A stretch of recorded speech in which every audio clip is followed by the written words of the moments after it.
Assalamu alaikum. Welcome to Kahf country, traveling Turkey. In this episode, we'll discuss Turkey in its Eurasian context. So there are a few countries that straddle what we know of as Europe and Asia. Now, I consider Europe and Asia to actually be one continental mass. Europe is a distinct linguistic, ethnic, and cultural region with its own identity, its own history, but it has very strong connections and origins that straight across the Eurasian grasslands, and we'll discuss this in some other episodes with the Indo-European language family and its various ethnic groups and various identities across space and time. But, you know, it basically, you often hear people say, well, Europe is anything west of the Ural Mountains and beyond the Caucasus Mountains, and then on the other side of the Bosphorus at Istanbul. So one of the primary, or actually two of the main Eurasian countries are going to be Turkey and Russia. And then you could argue that a number of the Caucasus region countries kind of have one foot in Asia, one foot in Europe, such as Georgia, Armenia, and Azerbaijan. So I know some people have extended it to include at least part of Kazakhstan. So this is very fascinating, and I'd like to hear your thoughts on the matter. I'm still learning about these things. I intend to be learning until I have no fire left in my chest, no breath in my lungs. So anyway, Turkey is very much within this Eurasian realm.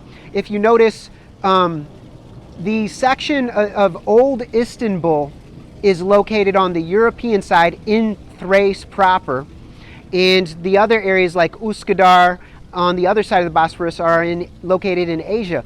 But what's interesting is you wind up with a lot of gray areas when you're talking about Europe and Asia in Turkey.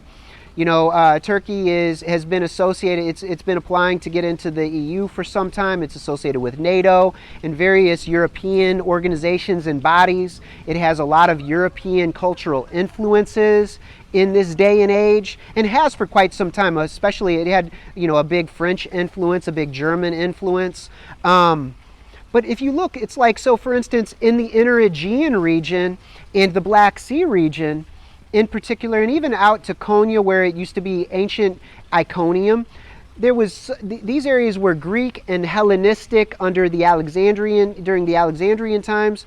And so it's like, if Greece is Europe, then historically Turkey was Europe until very recently. So then when we get the Turks moving into Anatolia proper during the Seljuk era and a bit before, and then especially leading into the Ottoman era, where once the Ottomans conquer Istanbul or Constantinople in 1453, does it suddenly become an Asian land at that point?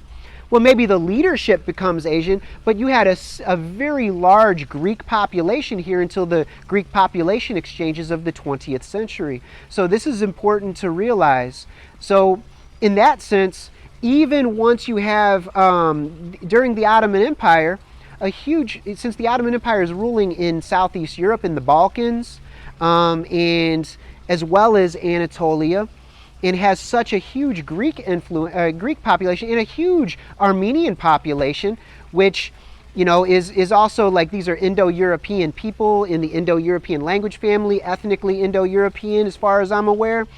And so it's like you wind up with a situation where even during the Ottoman era, these lands are primarily, although they're Asian ruled, they are European in a real sense, although they might not have been culturally European in the modern European sense until maybe the French influential era, when the brotherhoods begin to play a major role under the surface, leading up into the Republic days.